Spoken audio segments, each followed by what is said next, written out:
자, 우리 제목을 같이 읽어보도록 하겠습니다. 시작.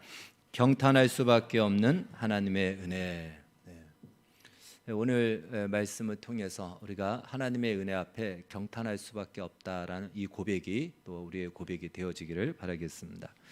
우리가 바둑을 두시는 분들은 알지만 바둑에서 바둑을 둘 때 자기 집을 더 많이 확보하고 유리하도록 만들기 위해서 미리 돌을 앞서서 그 바둑돌을 놓는 것을 우리가 포석이라고 이렇게 이야기합니다. 포석은 결정적일 때 아주 중요한 역할을 하기 때문에 자기의 전술과 전략에 따라서 또 바둑 실력에 따라서 포석을 두는 것이 또 상대에 따라서 달라지는 것입니다. 상대의 수보다 바둑은 먼저 앞서 그 수를 읽고 예측하고 그 수보다 앞서 바둑을 미리 두면 그것이 승패의 하나의 중요한 기로점이 됩니다. 그런데 그 한두 수를 앞서 본다는 것이 매우 어렵다라는 것입니다. 우리가 봤을 때는 한 수 정도, 한두 수 정도, 그 정도는 그렇게 큰 차이가 나지 않냐라고 하지만 바둑에서의 한두 수는 엄청나다라는 것이에요. 예를 들어서 바둑은 전체가 한 360개 정도의 그 정도의 여부의 수인데 그것을 두고 경우의 수를 따지면은 무한대라고 합니다. 그러니까 한두 수 안에서 나올 수 있는 경우의 수는 수백 수천 가지라는 거예요. 그 모든 것을 다 예측해야 되는 거예요. 그 짧은 시간 안에. 그리고 이제 자기가 끌고 가고자 하는 대로 그 수를 둬서 근데 상대가 그걸 읽고 또 나보다 앞서가면 결국은 지게 되는 것이죠. 바둑의 한 수에 따라 그 경우의 수가 수백 수천 가지로 나눠진다면 우리 인생의 한 사람의 인생 한 평생을 사는 그 인생의 경우의 수는 얼마나 많이 있겠습니까? 그리고 그것이 한 사람이 아닌 한 민족이라면 그리고 그것이 수천 년의 역사라면 정말 그 경우의 수는 셀 수가 없을 것입니다. 과연 그 수없이 일어나는 경우의 수를 하나님이 그것을 다 방어할 것인가? 바둑은 바로 경우의 수를 방어하고 내가 유리한 대로 끌고 가는 거거든요. 내가 원하는 수대로. 하나님이 그 수없이 일어나는 수많은 경우의 수를 다 방어하고 하나님이 원하는 수대로 끌고 가는가? 그것이 참 중요한 주제가 되는 것입니다. 오늘 본문을 봤을 때는 그렇다라는 것입니다. 사도 바울은 그걸 확신하고 있습니다. 그것이 어떻게 가능한지 오늘 본문을 통해서 한번 보도록 하겠습니다. 몇 주에 거쳐서 우리가 로마서 9장에서 11장을 살펴보고 있습니다. 오늘이 이제 11장 마지막 부분인데요. 이 로마서 9장에서 11장의 중요한 주제는 이스라엘의 구원이다라고 했습니다. 이 이스라엘의 구원이 왜 그렇게 중요한가? 그것은요, 바로 이 복음으로 말미암은 구원이 어디까지 미치는가?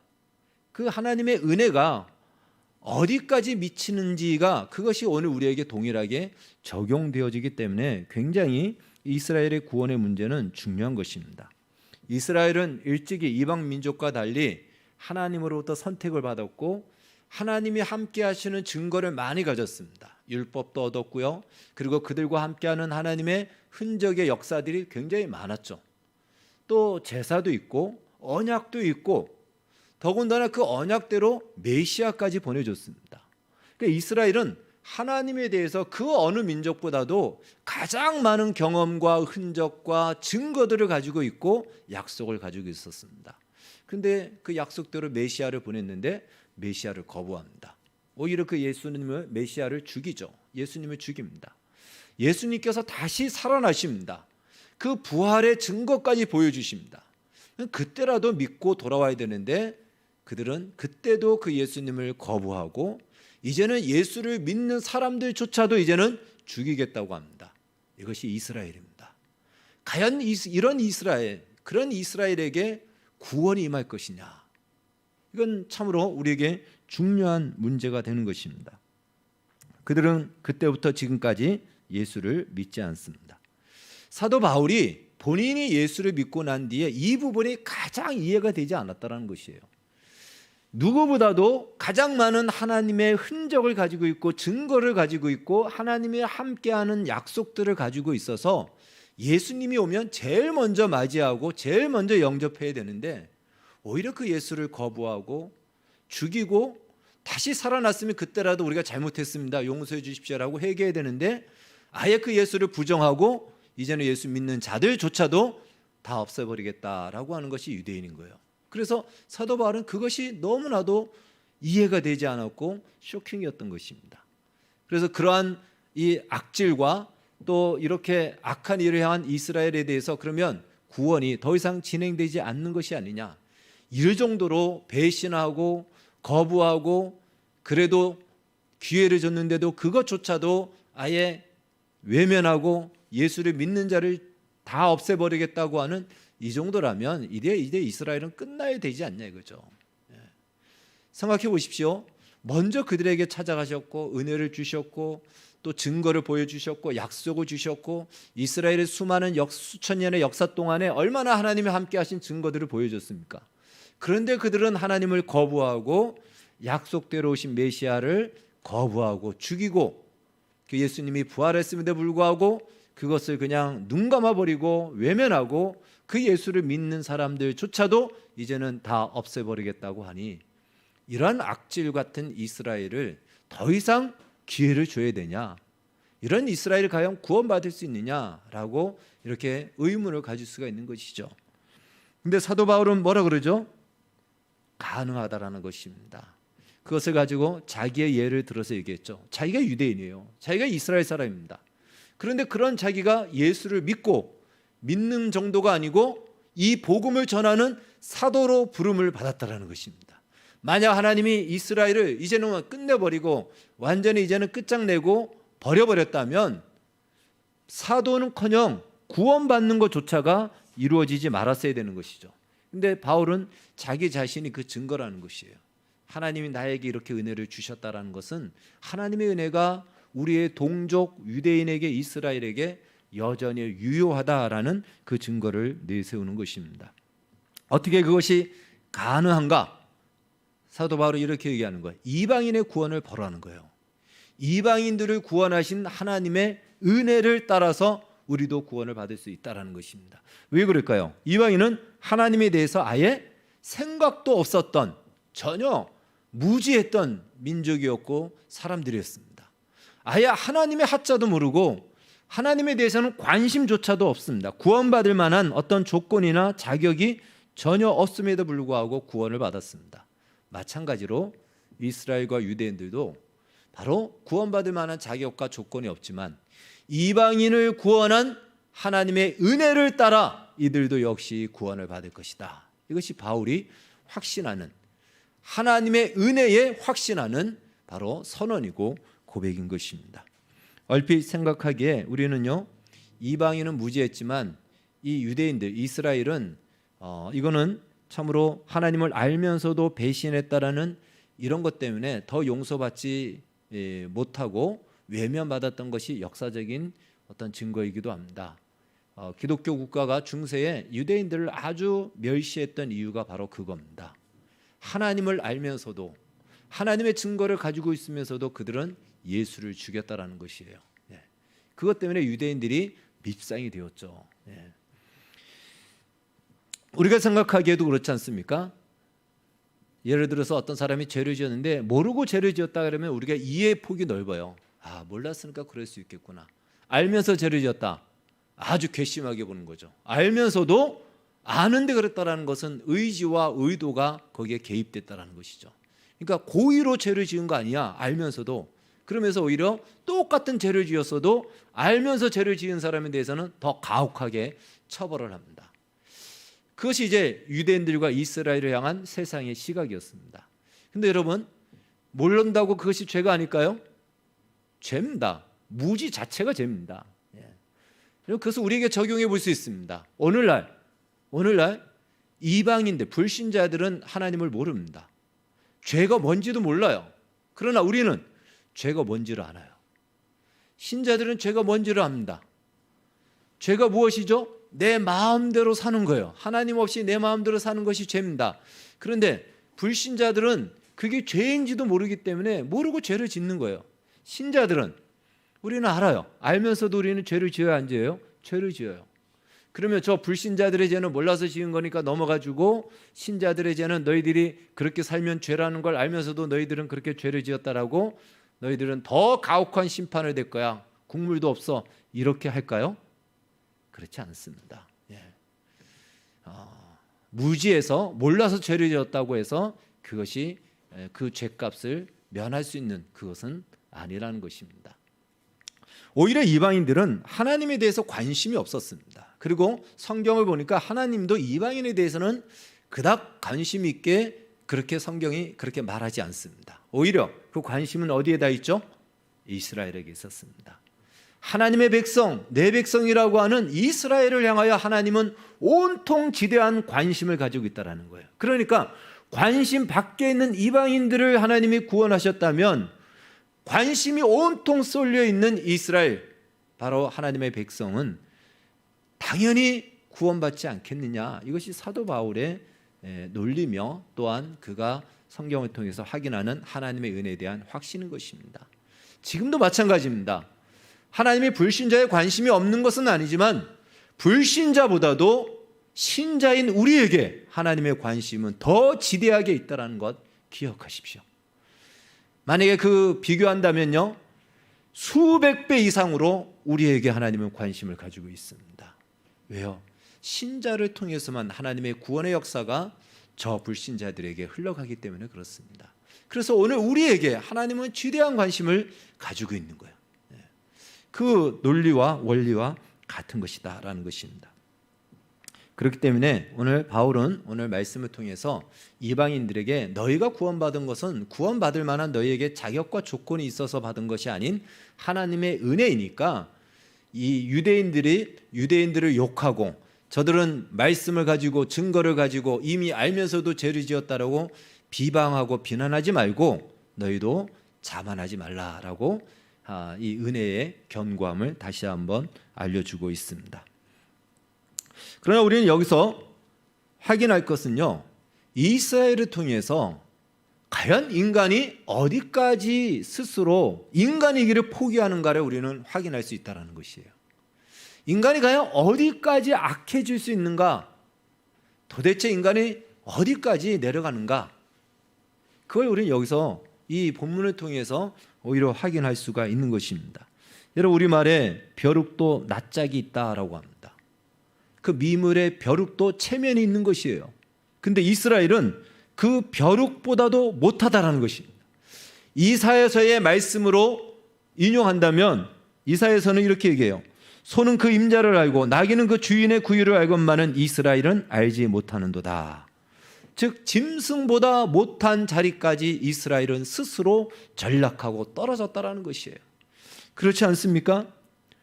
어떻게 하나님이 그들을 선택하셨고 그들에게 얼마나 많은 은혜를 베풀어 주셨고 증거를 보여주셨고 약속을 주셨고 언약을 주셨고 제사를 주셨고 율법을 주셨는데 하나님을 외면하고 그 약속대로 오신 메시아를 거부하고 죽이고 부활했음에도 불구하고 그를 외면하고 그를 믿겠다는 자를 죽이겠다고 합니다.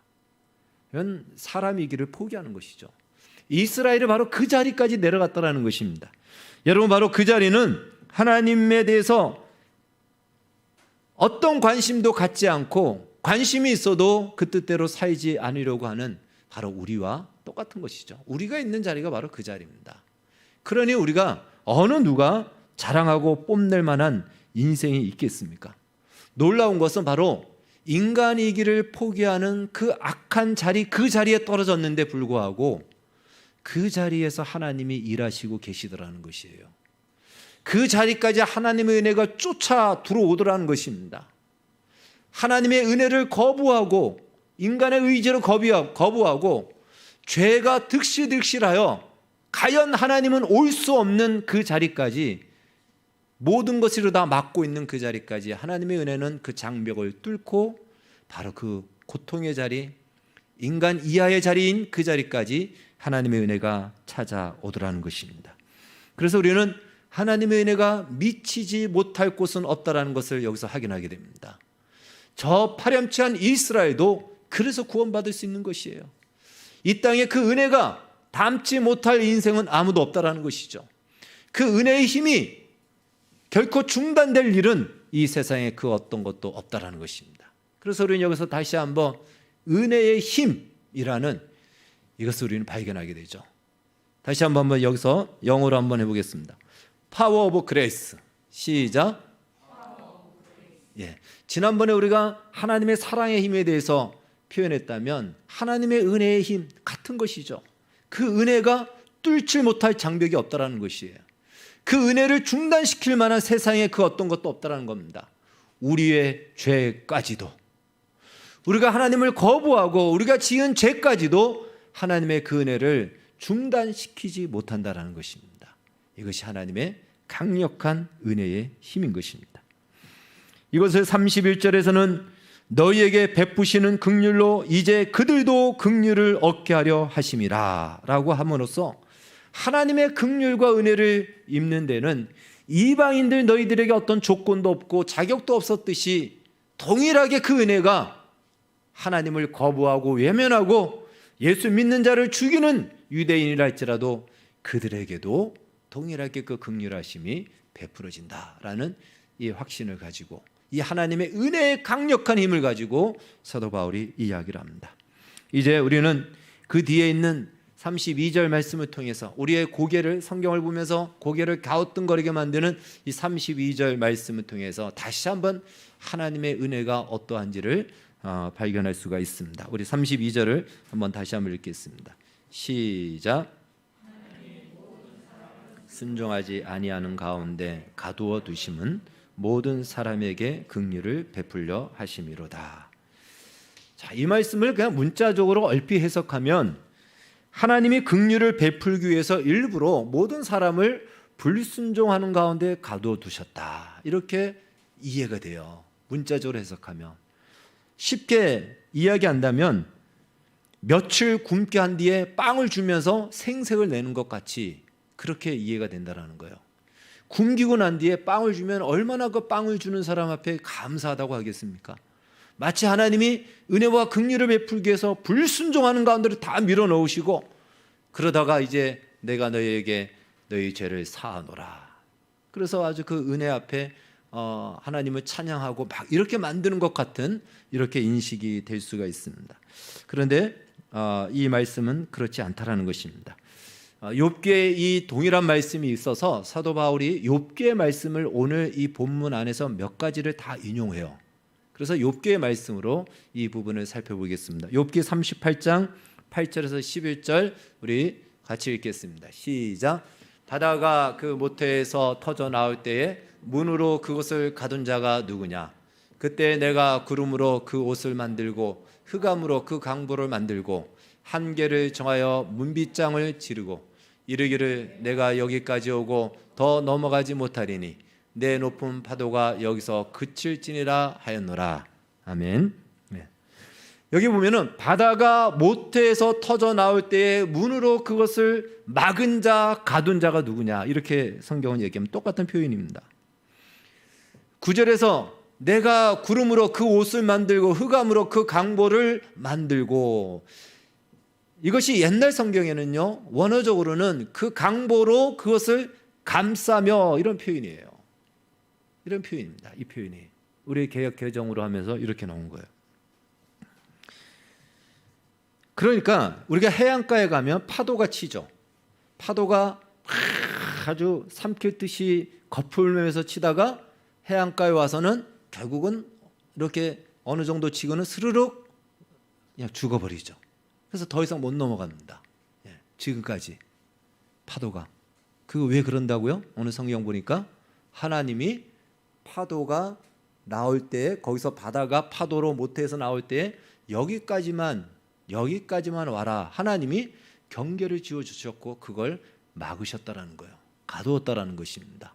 그런데 그 가둠이 어떻게 가뒀냐면 그때 내가 구름으로 그 옷을 만들고 흑암으로 그 강보를 만들어 감쌌다라는 것이에요. 마치 강보, 우리 아기를 감쌀 때 있는 이렇게 포대기나 이런 것이죠. 그걸로 감싸듯이 이 파도치고 이 물들을 하나님이 감싸 막고 있다라는 것이에요. 감싸고 이렇게 안고 있어서 더 이상 못 가도록 막고 있는 겁니다. 그러니까 소극적으로 표현하면 막고 있는 거고, 적극적으로 표현하면 그것을 강보로 감싸고 있다, 이 표현입니다. 그러니까 이것을 동일하게 사도 바울이 이제 이 로마서 11장에서 하는 말씀 32절 말씀 뭐냐면요, 모든 사람을 불순종 가운데 가두어 두심은, 이 표현은 그것은 그것으로 몰아낸 것이 아니고 불순종하는, 죄를 짓는 그 모든 것들이 더 흘러가 불순종의 결과를 그들이 맞이하지 않도록 막으시고 하나님이 감싸 안으셨다라는 거예요. 32절 말씀이 그거예요. 불순종과 불순종이라는 것이 죄를 짓는 것이 아니겠습니까? 수없이 죄를 짓고 내 마음대로 살고 해서 내 마음대로 사는 인생의 결과로 흘러가지 않도록 하나님이 막으시고, 하나님이 강보로 그것을 만들어서 감싸듯이 감싸 안고 있다는 것입니다. 이 말씀을 보면서 저는 이런 이미지가 연상됐습니다. 예를 들어서 어떤 사람이 어떤 억울한 일을 당하고 어떤 충격적인 일을 당해서 정신이 거의 반 나갈 정도로, 그러면 분노와 오열을 터뜨리죠. 막 분노가 일어나고 오열을 터뜨리면서 그냥 큰 소리로 통곡하면서, 그럴 때에 그 사람을 가서 안아주잖아요. 그것을 푹 감싸주잖아요. 그 오열과 그 분노와 그 억울함을 내 몸으로 그 사람을 막아주는 겁니다. 더 이상 이 사람 그렇게 놔뒀다가는 어떻게 될지 모르는 거예요. 그 분노를 터뜨려서 사람을 죽일 수도 있고 자기가 자하게 할 수도 있고 어떤 결과가 나올지 모르는 거예요. 그때는 왜? 정상적인 판단을 못하기 때문에. 불순종이 폭발하고 불순종도로 내버려 뒀다가는 엉망진창이 되는 것이죠. 하나님께서 그걸 막으시는 겁니다. 그걸 감싸 안으시는 거예요. 그리고 그것이, 그 결과가 나오지 않고 감싸 안으시고 긍휼을 베푸심으로 말미암아, 은혜를 베푸심으로 말미암아 그것과는 정반대의 결과, 구원과 영광의 결과를 낳게 하셨다는 것입니다. 이것이 하나님의 은혜입니다. 그래서 이 32절 말씀은 바로 그러한 의미라는 것이죠. 하나님을 거부하고 또 하나님을 불순종하는 그 죄까지도 뚫고 들어와서 그들의 그 죄대로 그 결과되지 않도록 그들을 안으시고 그것을 붙드시고, 그래서 새로운 역사, 새로운 결과를 만들어내는, 이것이 바로 하나님의 은혜다, 은혜의 힘이다. 이것이 오늘 본문의 주요한 이야기인 것입니다. 그러면 우리는 이런 말씀을 들으면 또 죄성이 발동이 되죠. 그러면 내 마음대로 살아도 된다는 말인가? 죄를 지어도 하나님의 은혜가 여전히 그 죄 때문에 중단되는 것이 아니고 여전히 그 죄를 뚫고 나를 붙들고 나를 지켜준단 말인가? 그러니까 내 마음대로 살아도 된다, 이렇게 생각하는데, 그때 이런 말을 꼭 기억하십시오. 우리말 좋은 말입니다. 벼룩도 낯짝이 있다. 그러면 그 은혜를 입고도 동일한 그 자리로 간다면 나는 벼룩보다 못한 존재구나, 이렇게 생각하시면 됩니다. 하나님의 모든 사람을 순종하지 않은 가운데 가두어 두셨다. 이 말은요, 또 다른 의미로는 하나님은 우리에게 선택권을 주셨다는 것입니다. 불순종하는 그 자리에서, 불순종하자마자 하나님이 바로 그 자리에서 손목을 자르고 발목을 잘라버리면은 더 이상 죄를 짓지 못하겠죠. 그러나 그곳에 가두어 둔 거예요. 그것을 막고 안고 있는 겁니다. 오열이 멈추고 분노가 멈추고 억울함이 멈출 때까지 하나님이 그곳에서 붙들고 있는 겁니다. 다른 말로 무엇이죠? 불순종할 수 있는 자유를 허락하셨습니다. 그건 불순종하라는 말이 아니에요. 우리의 선택권을 주셨다라는 것입니다. 우리가 억지로 나는 마음에도 없는데 하나님의 말씀에 그냥 정신을 빼앗긴 채로 뇌에 정신없이 영혼 없이 순종하는 것이 아니고, 내가 정신을 차리고 내가 하나님을 선택하고 그 말씀을 따라 살기를 작정하고 자원하여 선택할 때까지 하나님께서 우리에게 선택권을 주셨다라는 것입니다. 그것이 하나님이 우리에게 주신 자유입니다. 그것이 바로 불순종 가운데 가두어 두셨다라는 거예요.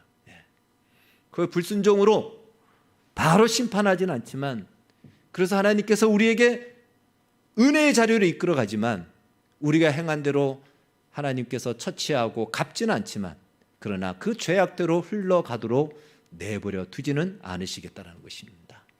선택권을 주셨지만 하나님이 맡고 있다는 사실을 기억하십시오.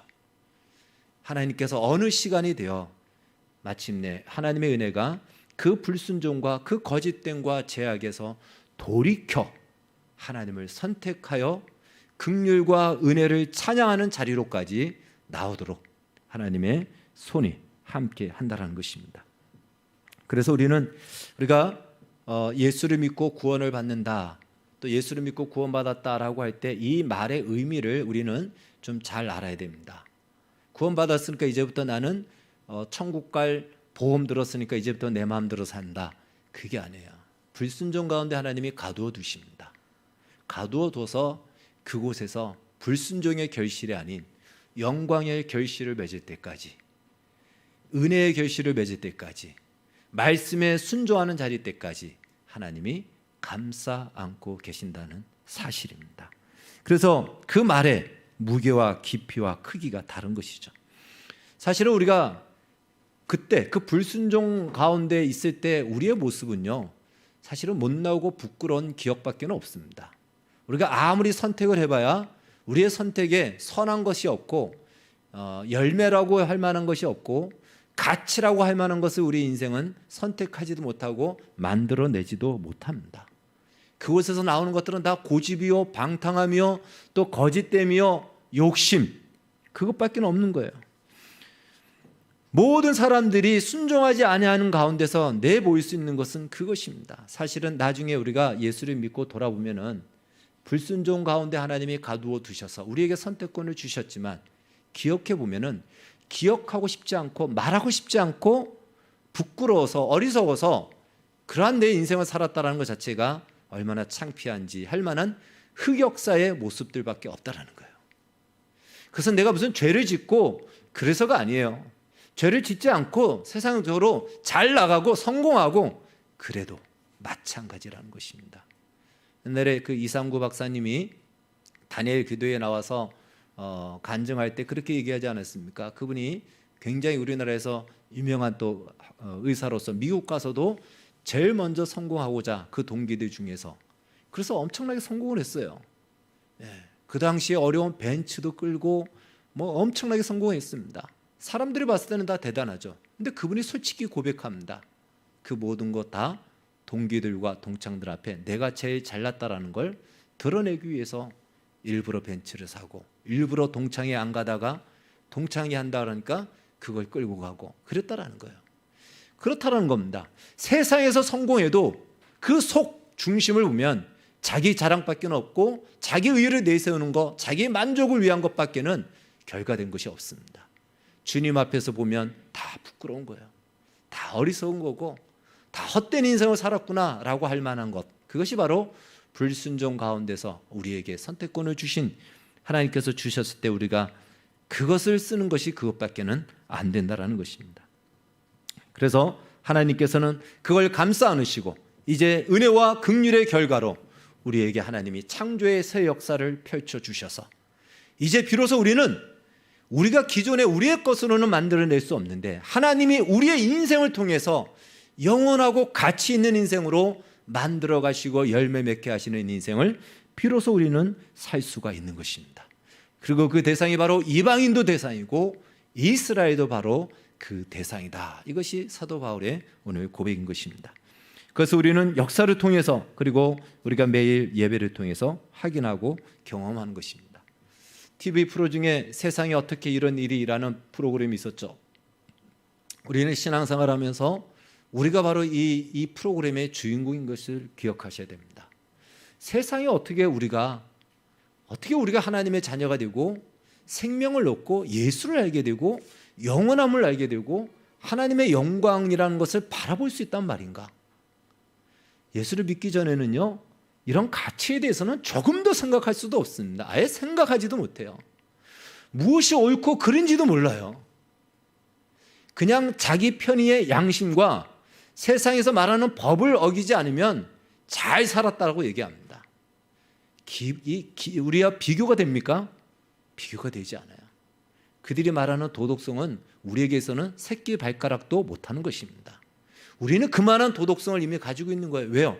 예수 안에 들어오니까 예수 안에 들어오니까 그 모든 것들이 우리에게 다 보여지고 알게 된 것입니다. 그래서 이러한 자리에, 이러한 하나님의 은혜의 자리에 우리가 들어왔다는 거, 하나님을 거부하고 외면하고 배신하고 하나님을 믿는 사람을 끝까지 쫓아가 죽이겠다고 했던 그 사도 바울을 하나님께서 구원하시고 복음을 전하는 사도로 세우셨다라는 이 자체, 어떻게 이런 일이 일어나는지 이것은 말로 다 설명할 수 없습니다. 그래서 오늘 성경은 이렇게 이야기를 하는 것입니다. 깊도다 하나님의 지혜와 지식에 풍성하며 그의 판단은 헤아리지 못할 것이며 그의 길은 찾지 못할 것이로다. 하나님이 어떻게 이 일을 이루는지 우리 머리로서는 이해할 수 없다. 그래서 그 은혜 앞에 경탄할 수밖에는, 찬양할 수밖에는, 영광을 돌릴 수밖에는 내가 할 일이 없다라는 것이 바울의 고백인 것입니다.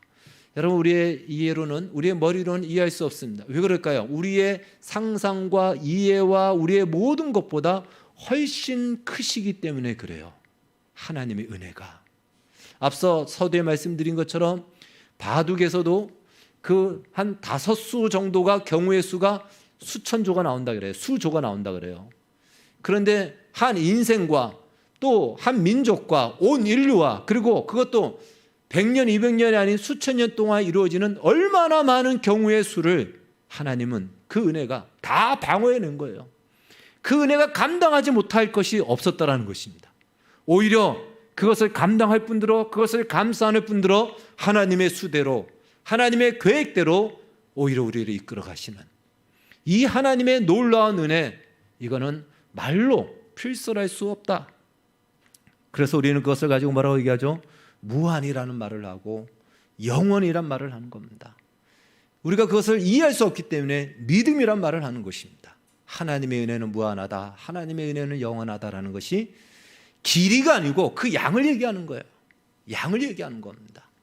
길이로 얘기한다면 무한하다 그러면은 그 은혜는 끝까지 죄에 대해서 끝까지 무한할까요? 그렇지 않죠. 그 양을 얘기하는 겁니다. 물론 그 양은 길이도 포함하고 있죠. 그래서 오늘 또 성경은 말하기를 미스테리, 신비라고 이렇게 얘기를 합니다. 바로 신비롭다. 11장 34절 35절, 누가 주의 마음을 알았느냐? 누가 그의 모사가 되었느냐? 누가 주께 먼저 드려서 갚으심을 받겠느냐? 이 말씀도 욥기에서 동일하게 나오는 말씀이에요. 욥기에 보면은 누가 먼저 내게 주고 나로 하여금 갚게 하겠느냐? 온 천하에 있는 것이 다 내 것이니라. 이 욥기 41장에 나오는 말씀이에요. 그래서 이 말씀, 동일한 말씀을 사실은 원용한 거예요. 인용한 거예요. 그러니까 모든 것이 다 누가 나에게 빌려주고 나로 하여금 갚게 하겠느냐?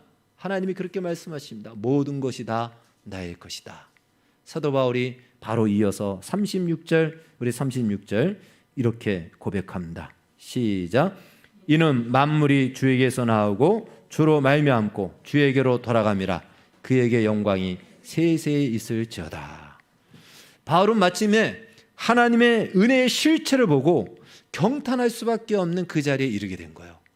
이 은혜를 뭘로 설명할 수 없고 무엇으로 비유할 수도 없는 것이에요.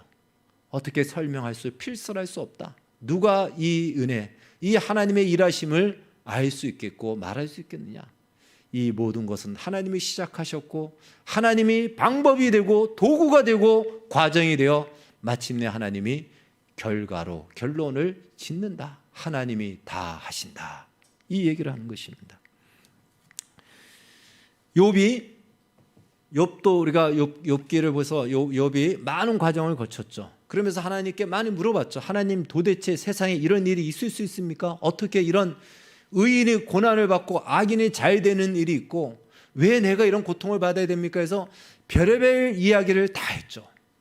그랬을 때 하나님이 나중에 38장 이후로 하나님이 말씀하시고 난 뒤에 이제 욥이 그것을 듣고 난 뒤에 42장 1절에 가서 이렇게 이야기합니다. 1절 2절 같이 읽겠습니다. 시작. 욥이 여호와께 대답하여 이르되 주께서는 못하실 일이 없사오며 무슨 계획이든지 못 이룰 것이 없는 줄 아오니. 이 말씀은요, 로마서 11장 29절에 하나님의 부르시면은, 하나님의 은사와 부르시면은 후회하심이 없다라는 말과 똑같은 말이에요. 하나님이 계획하시고 하나님이 부르신 것에는 후회하심이 없다. 하나님이 못 하실 것이 없고 이루지 못할 것이 없다. 하나님은 반드시 그 계획하신 대로 이루신다.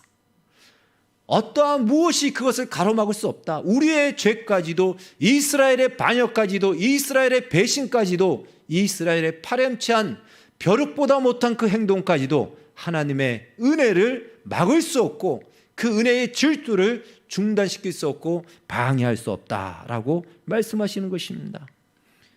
오늘 얘기한다면 우리 인생에서 어떠한 경우의 수가 발생해도, 예상치 못한 그 어떠한 경우, 도대체 인생이 과연 이런 인생일 수 있나라고 하는 그 경우의 수가 발생해도 그 모든 것들을 방어하고 끌어안아 마침내 하나님의 뜻을 이루신다라는 것입니다. 그래서 욥은 이렇게 마지막 결론을 맺게 됩니다. 42장 3절에서 6절입니다. 같이 읽겠습니다. 시작. 무지한 말로 이치를 가른 자가 누구이니까?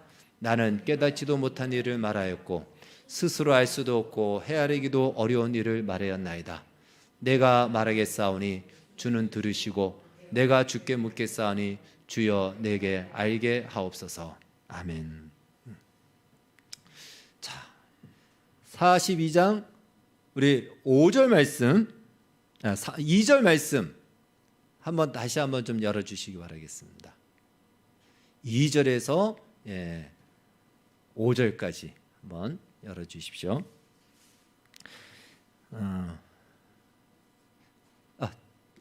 넘겨서 5절 6절을 열어주십시오. 5절 6절. 자, 그러면 42장 6절 말씀, 6절 말씀을 우리 한번 열어서 보겠습니다. 성경을 이거는 한번 보겠습니다. 제가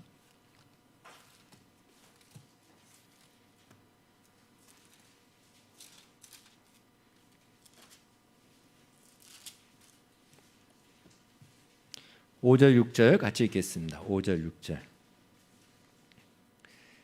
욥기 42장 5절 6절. 시작. 내가 주께 대하여 귀로 듣기만 하였사오나 이제는 눈으로 주를 배움나이다. 그러므로 내가 스스로 거두어 들고 티끌과 제 가운데서 회개하나이다. 아멘. 사실 욥은요, 귀로 하나님에 대해서 알고 있었습니다. 듣고 있었습니다. 듣고 있었는데 하나님의 행하시는 일이 아무리 들어도 이해가 되지 않아요. 이해가 되지 않아서 욥이 그동안 그렇게 원망하고 하나님 앞에 따졌던 것입니다. 어떻게 이런 일이 있을 수 있습니까? 내가 알고 있는 하나님은 이런 하나님인데 어떻게 이런 일이 있을 수 있습니까? 그래서 귀로 들었던 거예요. 알고 있었던 것입니다. 그런데 이해되지 않으니까 하나님이 무엇하셨죠? 보여주셨습니다. 보여주셨어요. 우리말에도 백문이 불여일견이라고 그러지 않습니까? 아무리 들어도 이해가 안 되면 한번 보면 금방 이해가 되죠. 하나님이 보여주셨어요. 욥의 눈을 열어주신 겁니다. 그러고 난 뒤에 욥이 주님, 내가 그동안은 귀로 들었는데 이제는 내가 눈으로 주를 배움나이다, 이 얘기를 하는 것입니다.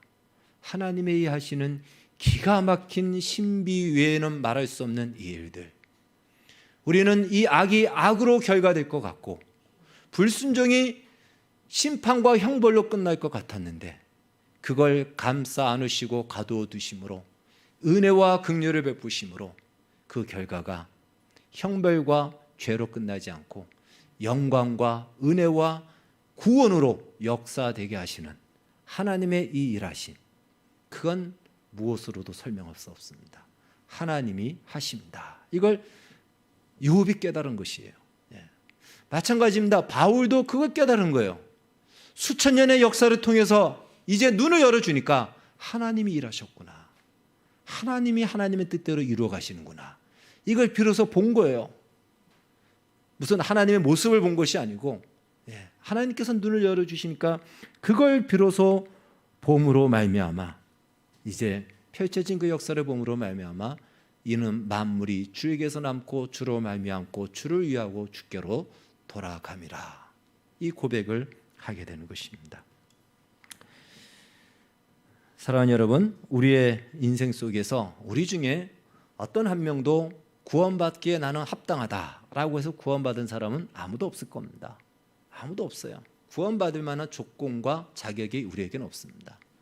우리가 행한 일들을 한번 돌아보십시오.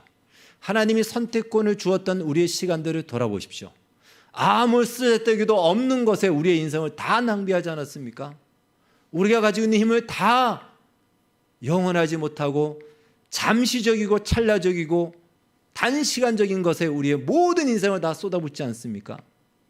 그리고 우리의 마음은 짐승보다도 간사하고 미물보다도 못한 우리의 모습 아닙니까?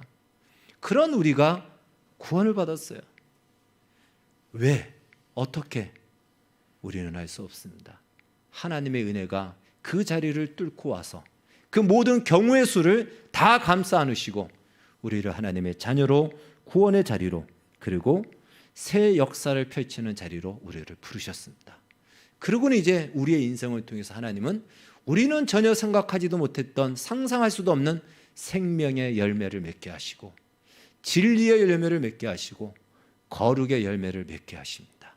우리의 인생의 그 열매를 하나님이 맺게 하시는 그 자리로 우리를 부르시고 있다는 것입니다. 그렇게 우리의 적은 소견으로 우리 앞에 펼쳐지는 현실을 보고 하나님이 어떤 일 저떤 일 이렇게 이야기한다는 것은 우리의 참으로 어리석음이요 만용에 불과한 것입니다. 그리고 하나님 없이 멋진 인생을 살겠다, 그것은 다 거짓입니다. 그 모든 시간들은 차라리 없었으면 나을 뻔한 시간들이 더 많습니다. 그러나 하나님은 그 시간도 사용하셔서 그것도 없는 것으로 쓸모없는 것이 아닌 하나님 안에 들어오면은 그거 역시 쓸모있는 하나님께서 마치 불을 피울 때 쓰는 불쏘시개처럼 사용하신다라는 것입니다. 그래서 우리는 이 은혜 앞에 하나님의 은혜 앞에 경배와 영광만을 올릴 뿐입니다. 우리의 현실 앞에 바로 하나님이 행하실 것들을 기대하시고 지금 우리 나라를 보면 정말 막막하기도 하고 과연 이 나라가 어디로 갈 것인지 다음 세대의 희망은 과연 있는가 할 정도로 답답하고 착잡한 것이 사실입니다. 그러나 이것은 우리나라만의 문제가 아니고요 전 세계적인 현상입니다. 지금 심각합니다. 정말 위험한 세상 속에 들어가고 계시록이 펼쳐지고 이루어지는 시대 속에 우리는 지금 들어가고 있습니다. 그래서 이렇게 가다가는 정말 망하는 것이 아닌가, 이렇게 가다가는 고난을 받는 것이 아닌가, 핍박을 받아야 되는 것이 아닌가, 혹 그럴 수도 있지만 그러나 우리가 분명한 것은 모든 역사의 주관자, 통치자는 하나님이십니다. 하나님께서 하나님의 뜻대로 이 역사를 만들어 가실 것입니다. 우리의 인생도 하나님의 뜻대로 이끌어 가실 것입니다. 단지 우리가 빨리 우리에게 주신 선택권을 하나님을 선택하는 것으로 나오기를, 그것이 우리에게 인생에 허비하지 않고 후회하지 않는 우리의 인생에 참 잘했다, 그때 하나님 말씀 듣고 순종한 것이 잘했다, 그나마 내 인생에 기억되고 건질만한 것이 그것이다 라고 할 수 있는 그러한 시간들이 많아지기를, 그리고 그것이 우리의 자랑이 되고 기쁨이 되어지는 귀한 은혜가 있기를 주의 이름으로 축원합니다. 기도하겠습니다. 하나님 아버지 감사합니다. 하나님의 부르심 앞에 순종하며 사는 것이 복이요 영광이요 자랑이요 영원히 기억될 가치임을 알게 해주시고, 하나님의 은혜가 우리는 다 알지 못하나 우리를 구원케 하신 이 놀라운 은혜라면 이제 우리가 하나님 말씀에 순종한다면 그 은혜의 역사는 얼마나 더 풍성하고 강력하게 역사할지 기대함으로 하나님의 말씀에 순종하고 우리에게 주어진 시간이 은혜에 반하여지는 열매를 맺는 인생이 되게 하여 주시옵소서. 예수님의 이름으로 기도하옵나이다. 아멘.